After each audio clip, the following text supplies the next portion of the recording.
Okay, we're going to start our second session tonight of the study of the book of Hebrews. Last week was really about introductory materials, who wrote the book and what's the setting and who are the people who received the book and all those kinds of questions that that we do when we study books of the Bible together.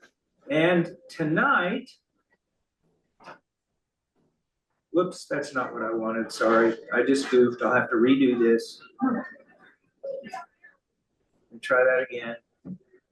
Tonight, we're going to get into the first chapter.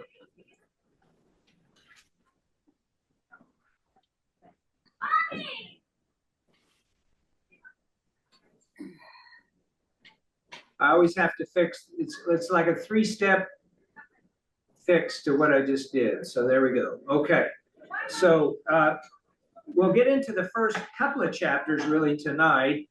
But before we do that, I want to go over what I hurried through right at the end of last week's lesson. And so what I've tried to do on this slide, I want you to look at the numbers and the letters, and then notice the use of superscript numbers down toward the bottom of the screen. We've done this before. There is a kind of chiastic structure. That's the technical word for how the author lays out the topics and the words that get used in a certain way to show you the relationship between parts of the book. So you can see, for example, 1a, it says God has spoken in his Son. And then if you go down to the bottom, you see that the 3a with the superscript 1, God speaks and will speak in his Son. And then, so you can see there's this kind of mirroring beginning and ending, and it works to the middle of the book and then works its way out again. So you can see under number 2, that really the heart, the center of the book, Christ's all-sufficient high priesthood. And you see it covers chapter 4, verse 14 through chapter 10, verse 18. So the author, obviously, I mean, in a very literal way, Christ is the center of this book. But it's also, he's the center of this book, literally in terms of the way the book is structured.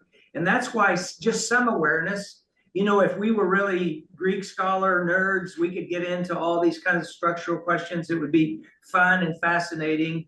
But even just for the sake of basically grasping a book, to know that the author very carefully thought out what he wanted to say and how he wanted to say it. And so again, one more thing on the parallel, if you look at 1b, you see avoid the disobedient, 3:1 through 4:13, we'll get into that obviously. Then go down to 3, then b with the 1 superscript. Join the faithful, right? So disobedient versus faithful, or faithless versus faithful. So he's really thought out not only what he wants to say, but how he wants to say it, and how he's going to emphasize what he believes is the most important for his hearers, including us, to think about. So just and you can see I'm using the work of Gareth Lee Cockrell in his New International Commentary on the New Testament on the book of Hebrews. It's not the only source I'm looking at, but this particular outline, you might say, comes from him. I've actually met Dr. Cockrell, and he's I love hanging around people like him. He's a really deep thinking scholar and a very strong believer. What? Nothing. Oh, okay. All right. Now we get to the assignment. I ask you to read through the book of Hebrews in one sitting, and I told you it'd probably take about 45 minutes. I'm just curious if anybody did, and if you did, what kind of impressions did you get?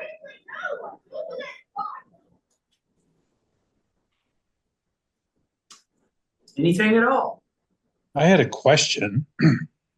Okay, I was reading it, and they were talking about like the new covenant and this and that. What happened to the salvation of the Jews before Jesus arrived?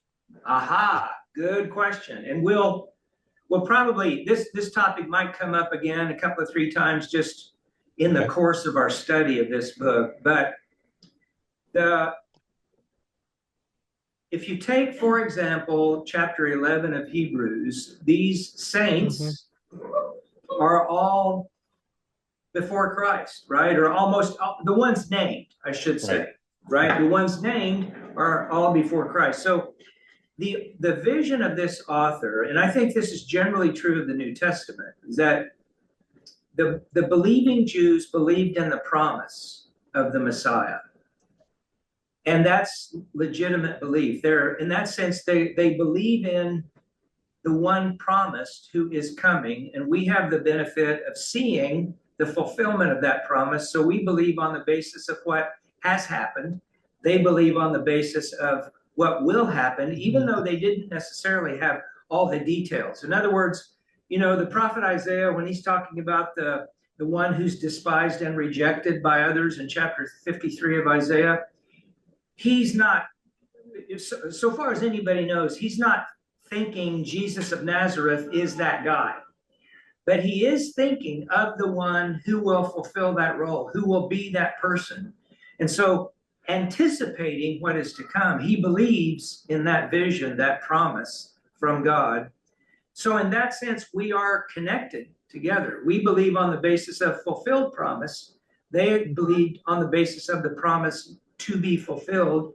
It's belief in the same reality, you might say. So these believing Jews are part of the people of God, and we are, in that sense, part of them. And it's why Paul talks in Romans, for example, about the Gentiles are the wild olive branch grafted into the tree being Israel. And of course, from this way of seeing things, there are Jews by ethnicity, by tradition, by community, who aren't believing Jews. Therefore, they're not really part of the people of God. And that gets very controversial, of course, but that is I think the New Testament understanding of Israel, believing Jews, and our relationship to them. So, good question. Dave, were you going to say something? No, I mentioned it. I didn't do.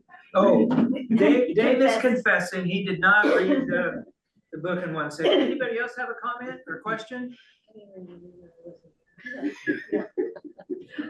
I have a thought. I mean, you know, since the past couple of years, we're reading the Bible together, and the part that we're in the middle of right now, you know, is some of what is referred to here in the book of Hebrews. And I can remember a long time ago reading this and not having a clue what some of it meant, because I was so unfamiliar with the Old Testament. But now that I mean, you couldn't understand the book of Hebrews without your understanding of the Old Testament. Right.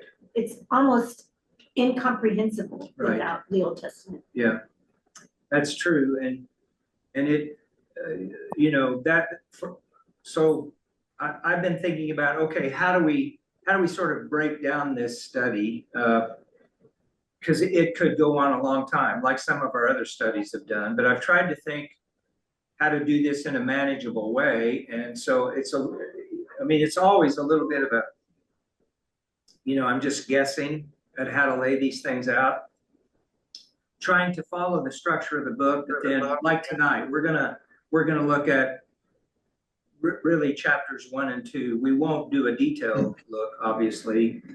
So it may be that next week we'll be back in chapter 2, because there's a lot more that needs to be said about chapter 2. And so kind of feeling our way that way. But one of the reasons is the sophistication of the way the book is written, and the constant reference to the Old Testament in terms of actual quotations, but also references to like the priesthood and the temple and the sacrifice.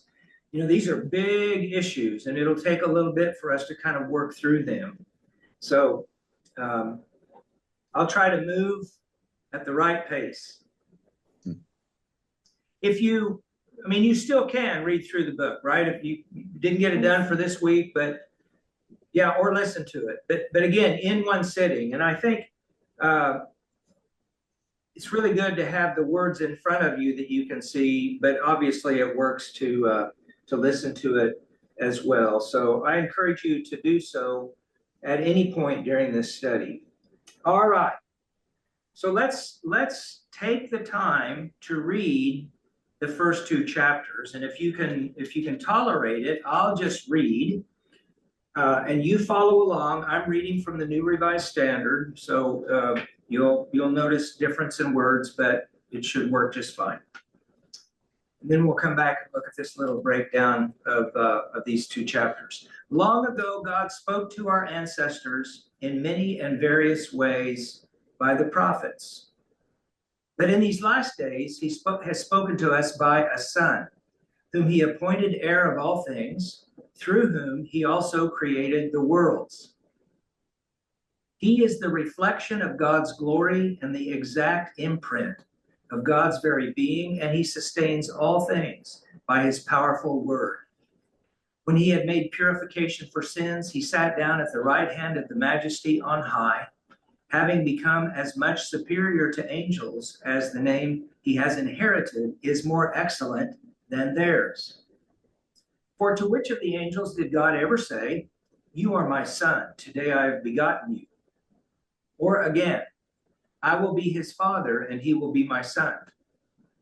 And again, when he brings the firstborn into the world, he says, "Let all God's angels worship him." Of the angels, he says, he makes his angels winds and his servants flames of fire. But of the Son, he says, "Your throne, O God, is forever and ever, and the righteous scepter is the scepter of your kingdom. You have loved righteousness and hated wickedness. Therefore, God, your God, has anointed you with the oil of gladness beyond your companions. And in the beginning, Lord, you founded the earth, and the heavens are the work of your hands. They will perish, but you remain. They will all wear out like clothing. Like a cloak, you will roll them up, and like clothing, they will be changed. But you are the same, and your years will never end." But to which of the angels has he ever said, "Sit at my right hand until I make your enemies a footstool for your feet"? Are not all angels spirits in the divine service, sent to serve for the sake of those who are to inherit salvation?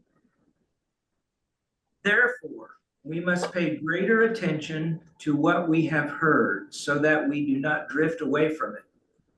For if the message declared through angels was valid, and every transgression or disobedience received a just penalty, how can we escape if we neglect so great a salvation? It was declared at first through the Lord, and it was attested to us by those who heard him, while God added his testimony by signs and wonders and various miracles, and by gifts of the Holy Spirit distributed according to his will. Now, God did not subject the coming world, about which we are speaking, to angels, but someone has testified somewhere, "What are human beings that you are mindful of them, or mortals that you care for them? You've made them for a little while lower than the angels. You have crowned them with glory and honor, subjecting all things under their feet." Now, in subjecting all things to them, God left nothing outside their control. As it is, we do not yet see everything in subjection to them, but we do see Jesus, who for a little while was made lower than the angels, now crowned with glory and honor because of the suffering of death, so that by the grace of God he might taste death for everyone. It was fitting that God, for whom and through whom all things exist, in bringing many children to glory, should make the pioneer of their salvation perfect through sufferings. For the one who sanctifies and those who are sanctified all have one Father. For this reason, Jesus is not ashamed to call them brothers and sisters, saying, "I will proclaim your name to my brothers and sisters. In the midst of the congregation, I will praise you." And again, "I will put my trust in him." And again, "Here am I and the children whom God has given me." Since, therefore, the children share flesh and blood, he himself likewise shared the same things, so that through death he might destroy the one who has the power of death, that is, the devil, and free those who all their lives were held in slavery by the fear of death. For it is clear that he did not come to help angels, but the descendants of Abraham. Therefore, he had to become like his brothers and sisters in every respect, so that he might be a merciful and faithful high priest in the service of God, to make a sacrifice of atonement for the sins of the people, because he himself was tested by what he suffered. He is able to help those who are being tested. Okay, let me just point out a couple of things just to get us started, and then I'd like to, I'm curious what you maybe heard or saw as we read this together. So notice the kind of logical connections. For example, verse 5 of chapter 1. For to which of the angels did God ever say, in this quotation, verse 6, and again, okay, verse 8, but of the Son, verse 10, and so on. You notice there's a kind of logical progression. He clearly has a set of claims, an argument that he wants to make. He's going to lay out these points, and he's going to show you how he believes he is supporting them. So there's that kind of structure. So we could approach this really like sitting at the feet of a teacher who's not only trying to teach us something, but he's also trying to warn us about something. So look at the beginning of chapter 2. Therefore, we must pay greater attention to what we have heard so that we don't drift away from it. Okay, there's a call here. That technical word that I used, I think, last week, paranesis, encouragement, admonishment. This is a rhetorical device well known to the people of the day, especially among educated people. But even those who weren't educated listened to speeches and recognized what the speaker was doing with the way the message is structured. So again, we're not going to delve deeply into that, but I do want us to notice and sort of think about, imagine this guy really working hard to lay out carefully the point that he's getting across, so that we could say, wow, I mean, it may seem kind of obvious at one level, but at another level, this is very important to him. Like, he thinks this is a matter of urgency, and he's worried about these people that he's writing to or speaking to. Okay. So we'll kind of watch for the structure and the way he says things a little bit. But beyond that, the content, what did you notice as we read this together? Anything stick out to you?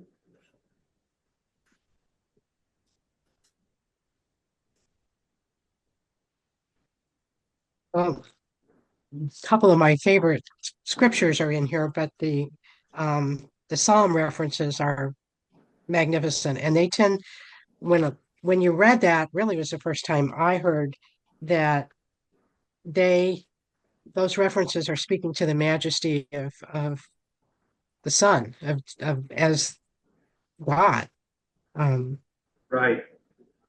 which is interesting because that's different from the other context. I don't know. It was. Yeah, good. Yeah, and so, I mean, we kind of get a little glimpse of how he's doing that.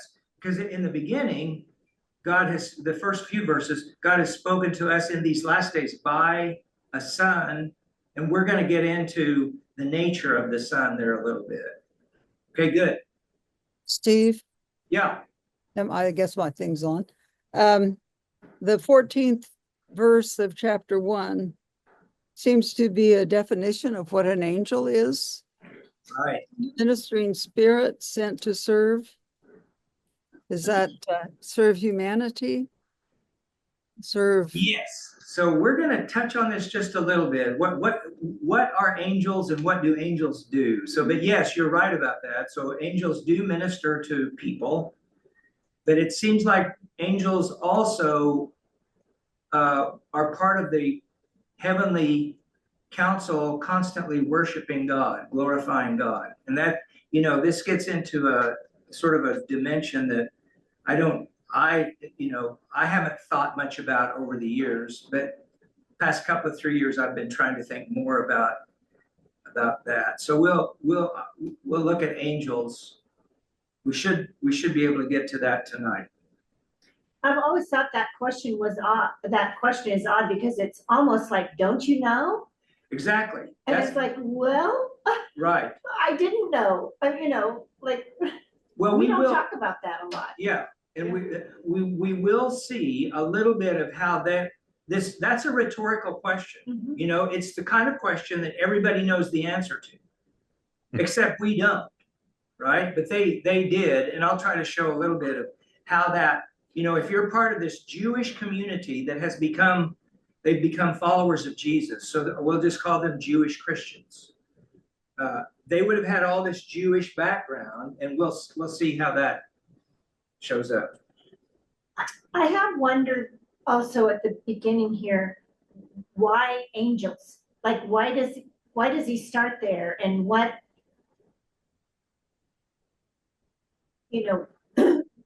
as you said last week, it's a sermon, it's sort of in response to stuff. Yeah, this is where we infer a little bit, perhaps, there's a problem that this writer is addressing. And clearly angels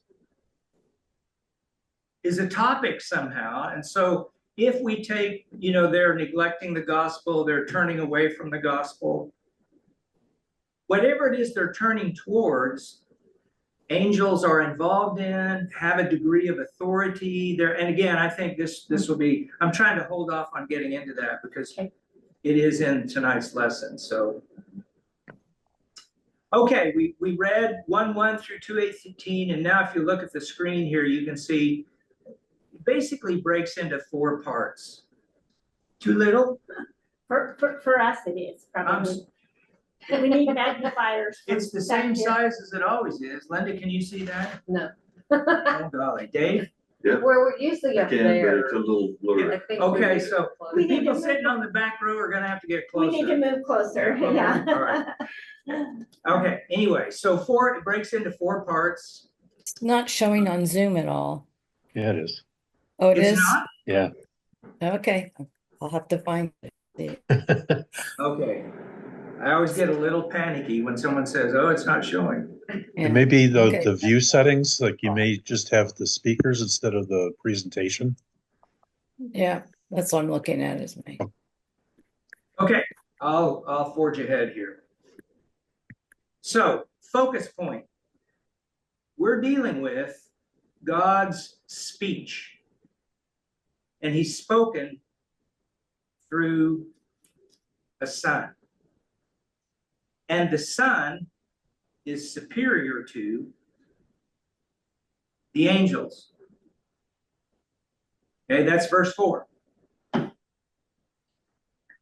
And we see, because God has spoken through a son, don't neglect the word about the son that has come to you through these witnesses. The reason why we listen to the son and we stay faithful to the son because the son is the perfectly adequate answer to our need. And I really doubt that we'll get to that part of chapter 2 tonight because it's really worth basically an hour on its own. But we will get into it a little bit because those references to angels are scattered all the way through this opening section. But there you have kind of the outline that the author is using to get in front of us what he wants us to think about.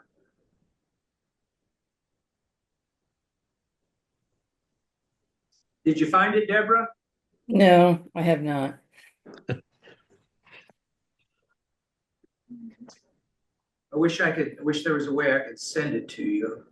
That's okay. I'll Okay. keep going. I can still hear it, so even if I Okay, can't- good. All right. Yeah. So let's look at how often in these opening verses God's speech is mentioned, using different words, of course, but 1:1, God spoke. 1:2, in these last days, God has spoken. We could get into the grammar, right? There, has spoken, perfect tense. So it's a word that's been delivered. The action has happened. The effect of that action still is with us in the present.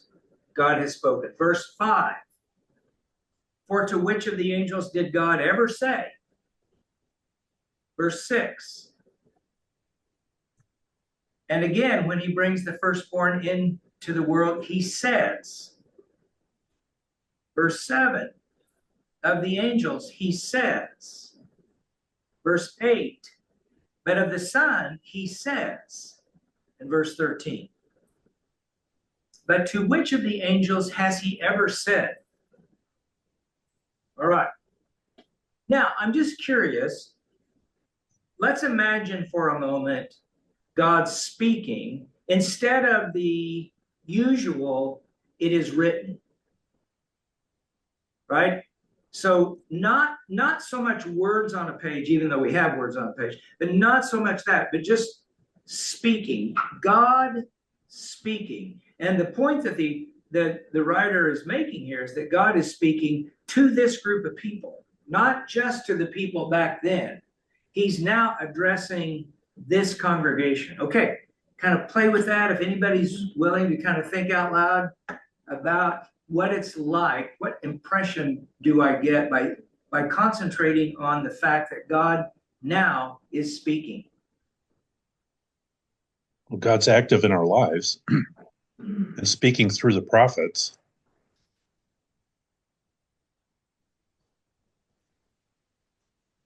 Yeah. Yeah. It makes you want to pay attention, listen. Yeah. If God is speaking, attention. Yeah. Steve. Yeah. Even in Genesis, it was God speaking that caused creation. Right. And then later in John, we find out that that word was actually Jesus. Right. So there's a thread that goes through all that. Right. And that I mean, it's this author alludes to it, but you're right. So if you go back to verse 2, whom he appointed heir of all things, through whom he also created the worlds. The Son is the means by which God creates the worlds. And the plural of worlds there that's interesting in its own right, but we're not going to. You can take a swing at that one if you'd like to. We won't tonight. Or the sun is the radiance. Yeah. Mine says the universe. Oh, the universe? Okay. And mine just says world, singular. Oh, yours just says world, singular. Okay, now see, that makes me, I did not check the Greek on this. And that makes me, I just took my version as the word there. Okay. Okay, back to the point, speaking. So I sort of think of it like this. If I got a card from someone, I could say, I might read that card and put it down and think, well, that was nice. Maybe I'll get to it later.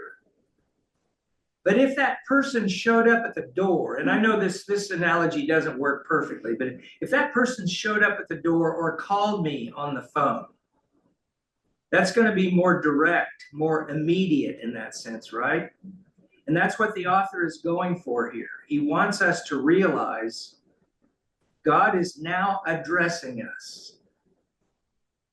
And what does that mean then for God to address us? What does that feel like? He's making that human connection. So that We're it's not worthy. just a piece of paper and words on paper, but it's the human connection. Not just abstract, that's right. Yeah. We're worthy and we're loved. Yeah. Yeah.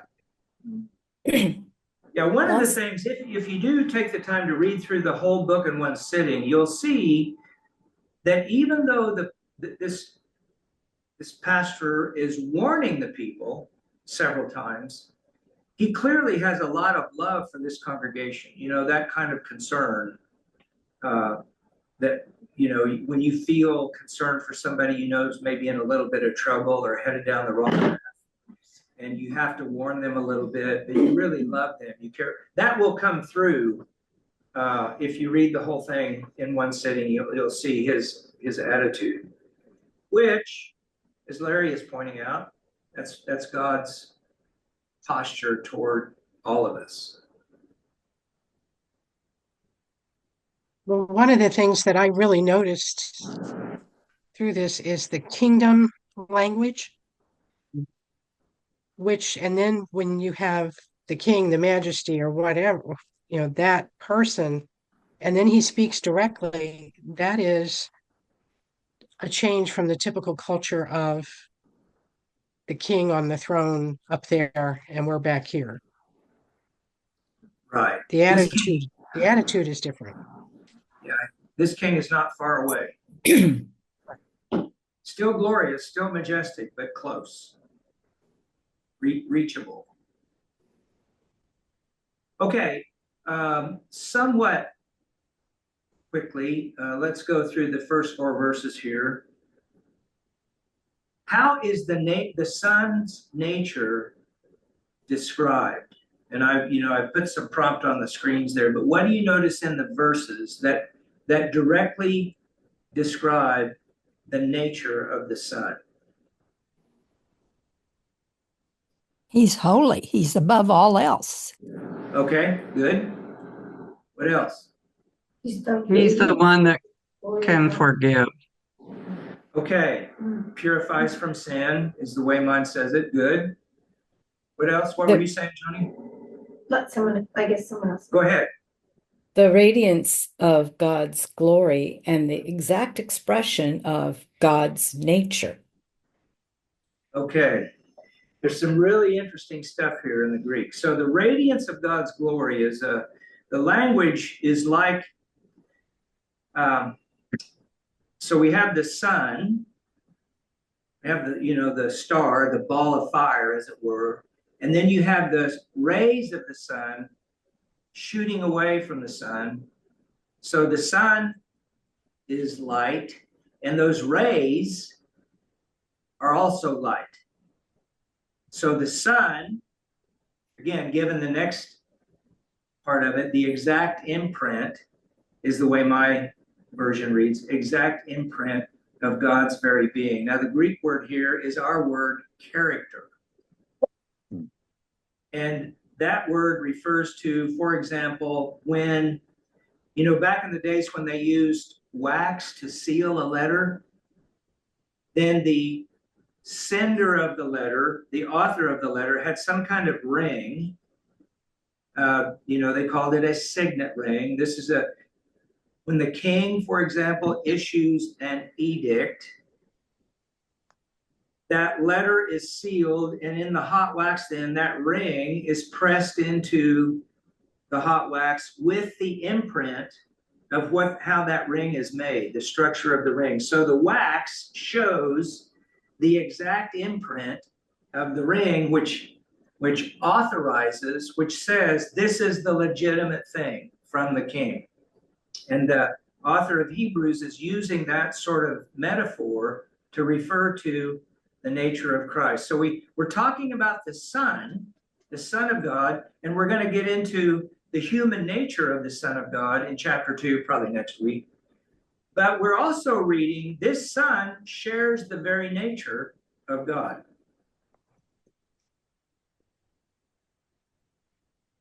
So God speaks through the Son. The Son reflects God's glory. The Son is the exact imprint of God's being. The Son purifies from sin. And now he rules. What? Upholds the universe by the word of his power. God's providence, right? And then now he rules. He's been exalted to the right hand of the Father, just the way the Apostles' Creed says. So there's a lot packed in those verses about the Son. Who he is, what his nature is, and then what he does. Now, if we were in a seminary class or a course of study class, I would use the word Christology. That's the technical term for the study of Jesus Christ. And they cover, in those classes, the nature of Christ and the work of Christ, who he is and what he does. And you can see in these 4 verses, that's exactly what the writer has done for us.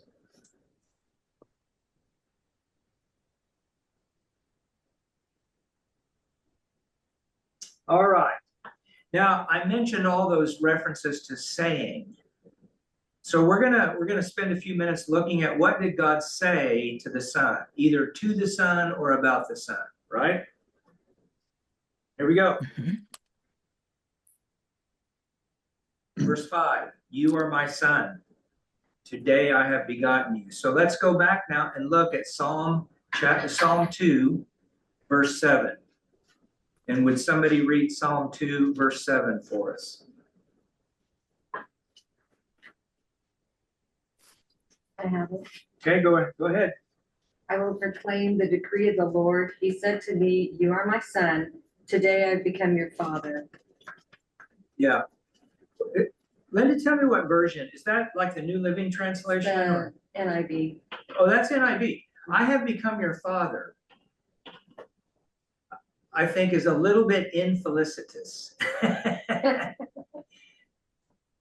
Today I have begotten you, right? The father is always the father, and he's begetting, right? Okay, I won't be that picky. Okay, so we've got Psalm 2. So the writer he's been reading the Old Testament and thinking about how these verses show us the nature of the Son. Next one. Verse 5. I will be his father, and he will be my son. So would someone read 2 Samuel 7:14?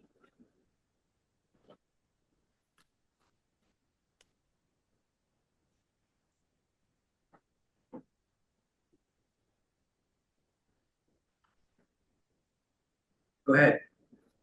I will be to him a father, and he shall be to me a son. When he commits iniquity, I will discipline him with the rod of man, with the stripes of the sons of men. Okay, what version is that? English Standard Version. The ESV. Okay. All right. If you look, if we had more time, we would look at the context of 2 Samuel 7, and you will see God is speaking to King David about David's heir, who's going to sit on the throne.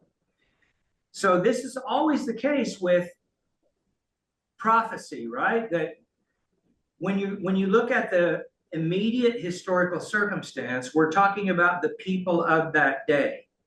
But then after Jesus' ministry, his life, death, and resurrection, the coming of the Spirit, and these first followers of Jesus have had time under the guidance of the Holy Spirit to read the scriptures that they have. There's no New Testament yet. They're reading the Bible that they have, and they start to see these kinds of connections. So 2 Samuel 7 speaks directly to its historical context, but it's also seen now as a promise of what God will do in an heir, the son of David, who will fulfill that promise God makes to David in a very kind of final and full way. So I will be a father to him. And you're not speaking of Solomon. It's much later than that, right? Well, I think we probably are speaking of Solomon immediately in chapter 7 of 2 Samuel, but the Hebrews, as the apostolic generation did, they recognized that promise isn't fulfilled in Solomon. It's actually fulfilled in the Son. Now, this is where we would start to fill out. Lots of other scriptures come into play here, going back to Genesis and the seed, right?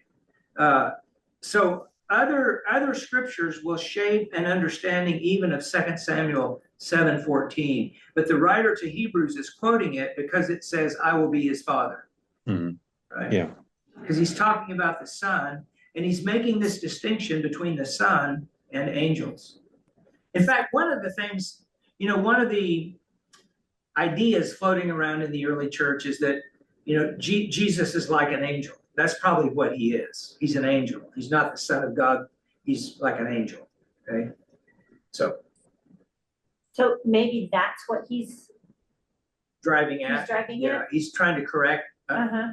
a misunderstanding like that, Okay. right? He doesn't tell us specifically what the issue is, but it's probably something like that. All right. Verse 8, your throne, O God, is forever and ever, and the righteous scepter is the scepter of your kingdom. That's from Psalm 45, 6 and 7. So Psalm 45 is one of the coronation psalms. Historians of the book of Psalms think this psalm was sung during the coronation of the king. Okay, somebody read verses 6 and 7 from Psalm 45. I have it. Okay. Your throne, O God, is forever and ever. The scepter of your kingdom is a scepter of uprightness. You have loved righteousness and hated wickedness. Therefore, God, your God, has anointed you with the oil of gladness beyond your companions. Okay, so just imagine sitting here. We're Jews and we know the scriptures pretty well, but we're convinced Jesus is the one. He's the promised one. He's the son of David. He's the king. He's our Messiah. And we read verses like this from Psalm 45, and we know that its setting was, when the new king of Israel was crowned, maybe they sang this psalm. It's kind of like the coronation ceremony. Notice, therefore, God, your God. Notice, God says, your throne, O God. So it's like God is speaking to God somehow, right? Yep. Okay, that starts to kind of make sense when you realize who Jesus is, what he's done, and what his words and his actions, the resurrection, everything about his life and ministry shows that he's just not like anybody else. And the more we look at this stuff, the more he fits with these pictures that we find in the Old Testament. In a way, what I'm trying to do is give a description of what this experience would have been like in the first century to grapple with these scriptures and start to have this awareness, this new understanding, and how enormous that would be. I mean, this is a complete rethinking for very traditional Jewish people of what they thought would happen. We see this in Paul, for example. So I kind of want us to try to feel a little bit what it would have felt like for them to make these connections like the writer of Hebrews is, but then also to know God is telling us something about God in this passage. So it's not just a history lesson, it's also theology in the best sense of that word. All right. Verse 9, therefore, God, your God, has anointed you. Look at Isaiah 61:3. Somebody read that for us. Oh, golly. I'm all of a sudden worried that I got I mistyped the reference. Let's try. Somebody read 61:3.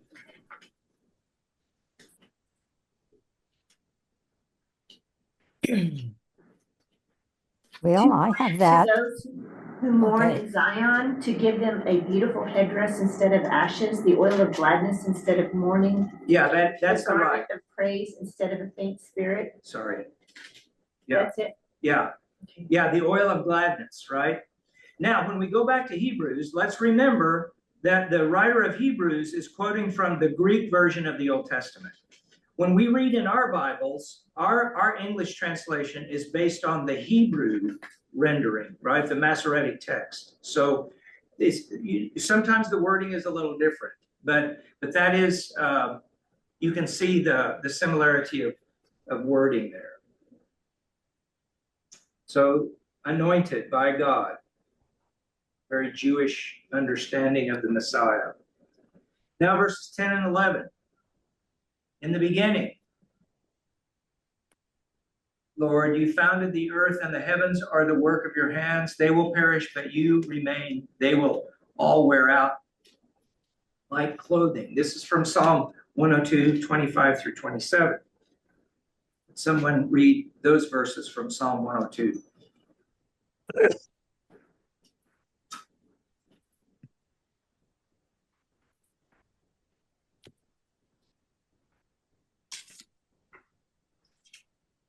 Who's got it? I've got it. Okay. In the beginning, you laid the foundations of the earth, and the heavens are the work of your hands. They will perish, but you remain. They will wear out like a garment. Like clothing, you will change them, and they will be discarded, but you remain the same. Okay, now if we go back to Hebrews, we notice that there's a comparison here, right?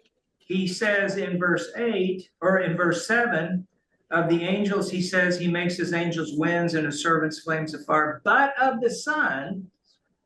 Then we get these quotes from the Psalms again. So we've got to remember the contrast that he's making between the Son and angels. So this one, the Lord says, you know, you founded the earth. So again, remember the first part of Hebrews where he's the means of creation. He upholds all things by the word of his power. We see that same idea in Psalm 102. And so there's clearly a contrast. The Son we're talking about has the nature of God, much superior to the angels.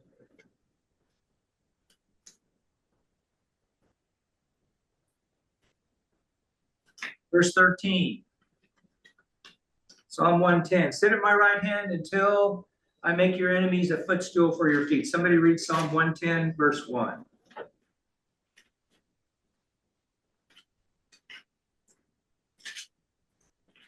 Thus says the Lord, thus the Lord says to my Lord, sit at my right hand until I make thine enemies a footstool for thy feet. Good. The Lord said to my Lord, sit at my right hand.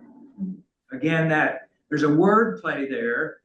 I mean, you could read that as, you know, God, the Lord, speaking to my Lord, the King, in a very straightforwardly human way. You could do that.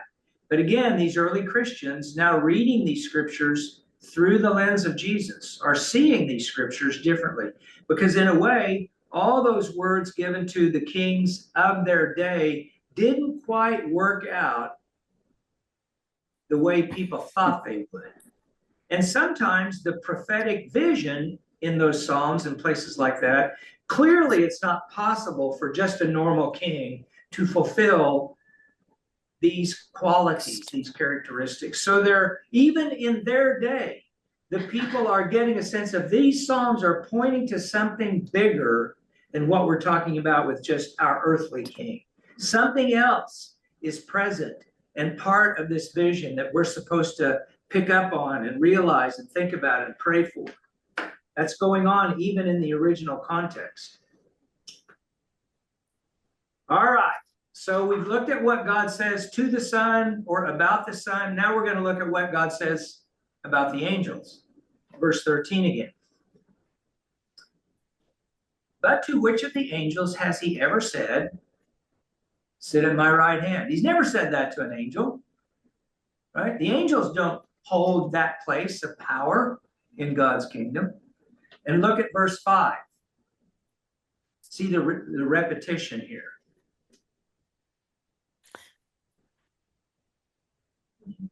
Okay. Yes, I saw that here it says he did not subject to angels the world to come. Right. That caught my eye. Does that mean the kingdom of God? Yeah, I do think. I think the kingdom of God in kind of a final sense, in which at the end of the days, God will fulfill through his kingdom all that he intends. Yeah.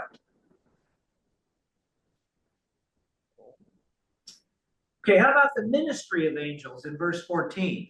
I think Linda Allison alluded to this earlier, right? What is the ministry of angels? What do we see there? serve for the sake of those who are to inherit salvation. Okay, how does that sound? How does that description sound compared to what we've been reading about the Son?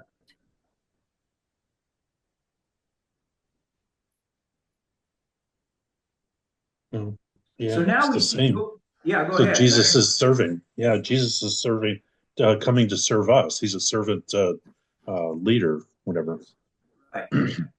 And we see how that he is superior. I mean, this is the reason for the rhetorical question in verse 14. Are not all angels spirits in the divine service? Right? Okay, that's not how he's described the Son. They're important, they have a role, they're not the Son. The Son's role and nature much exalted compared to angels. Again, I want us to, at the risk of too much repetition, but I want us to kind of feel the force of this writer's emphasis. So again, we kind of, sort of coming in the back door, we try to think about, okay, what's he driving at? What seems to be the problem? Well, we could come up with maybe 2 or 3 answers. The problem seems to be maybe they think Jesus is just an angel. Again, we're going to get more into this.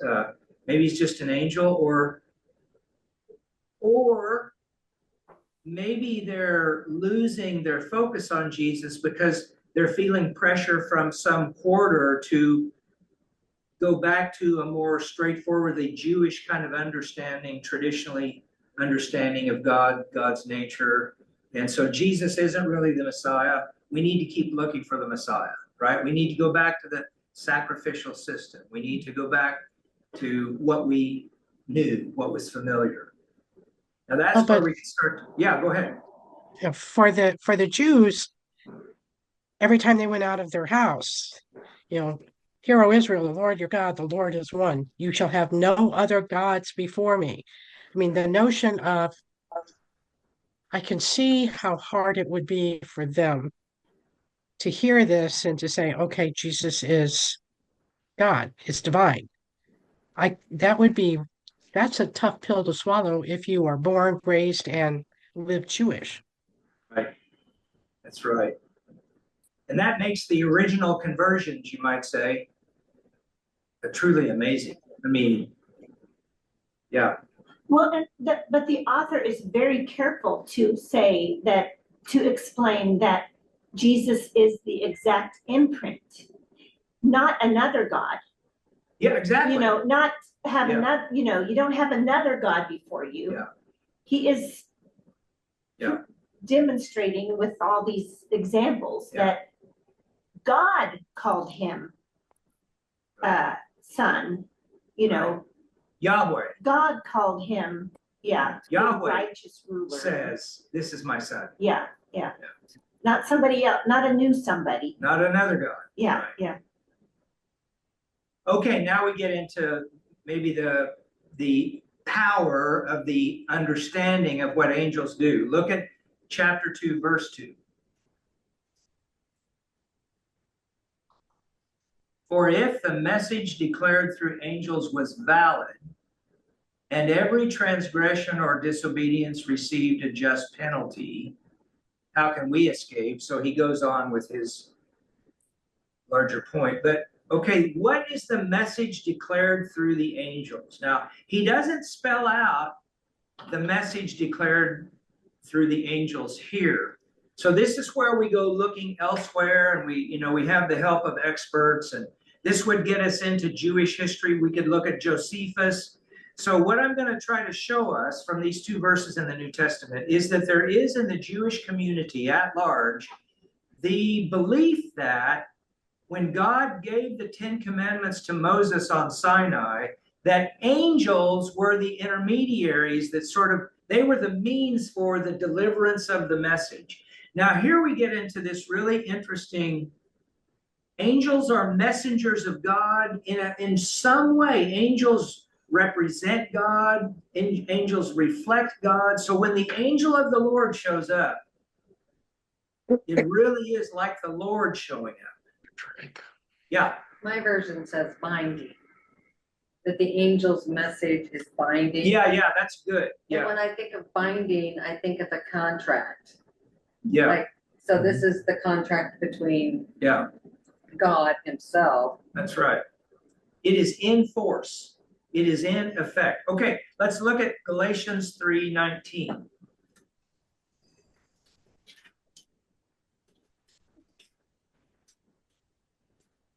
Why the law then?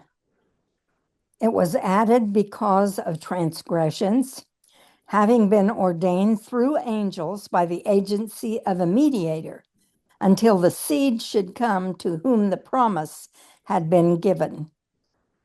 Thank you. So there's that glimmer of the kind of a popular notion in the Jewish community that the law was, so to speak, delivered through the means of angels. Now, God is clearly the author of the law, but angels are involved in delivering it. Now,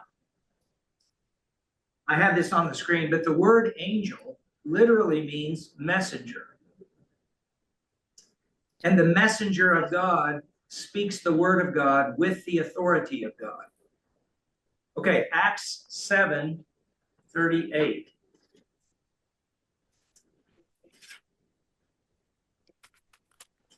Who would read 7:38 for us?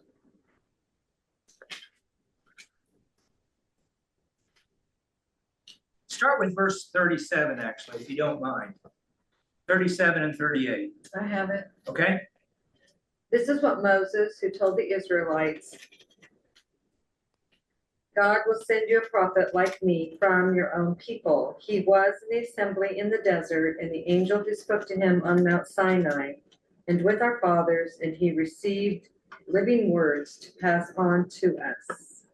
Yeah, there's that idea that the law came from God through angelic messengers. Okay, and you want, if you're getting the idea that this belief in Jesus is wrong, it's misguided, and somebody may be saying to you, look, the law came from God through these angelic messengers. You can sort of feel like if an angel showed up here tonight and we could see the angel and the angel spoke a word to us, that would be extremely, it'd be cool, right? But also very dramatic, it would be very, very dramatic. It would impress itself on our memories. Okay, I realize I'm out of time here, but let me press on just a tad more. Look at back in Hebrews 2, verse 5. For he did not subject to angels the world to come, concerning which we are speaking. Right. He did subject the world to come to the Son, not to angels. Right. So are you saying then in verse 2, where it says, for since the message declared by angels proved to be reliable, that's the law? The law proved to be reliable, and every transgression or disobedient received a just retribution. Yeah, that's how the law works. Right. Now we're going to get to, so 2 times in the book of Hebrews, the writer of Hebrews is going to mention Jeremiah 31 through 34. I will write my law on their hearts. Right? So this is a little, you might say a little hint that eventually that subject is going to come around again. Yeah. Okay, we're out of time, but I just want to say in trying to find a good stopping point tonight. So if you look at chapter 2, verse 7, you see we're going to look at Psalm 8. And here we see, if you go back and read Psalm 8, it says a little lower than God in my version. But it also, a footnote says a little lower than the angels. And remember, I did not look at the Septuagint, but I do think that the Septuagint says a little lower than the angels. So this author is kind of playing with that reference point. And this Psalm 8, of course, is about human beings. What is man? What are human beings? That you are mindful of them. And of course, Christ is in that sense quintessentially the human being, right? He is the pattern for human beingness, if I could say it that way, right? And we're going to get in as chapter 2 goes on, then we'll get more into how Christ, this exalted Son of God, takes on human nature and why. But we'll have to save that till next week. So didn't get as far as I thought I might, but this gives me a sense with working with this kind of material how it might go. Lovely. So we will pick up there in chapter 2 next week. It's good to see all of you. And as they say down in Texas, God bless all y'all. Oh, yeah. Bye-bye. Bye.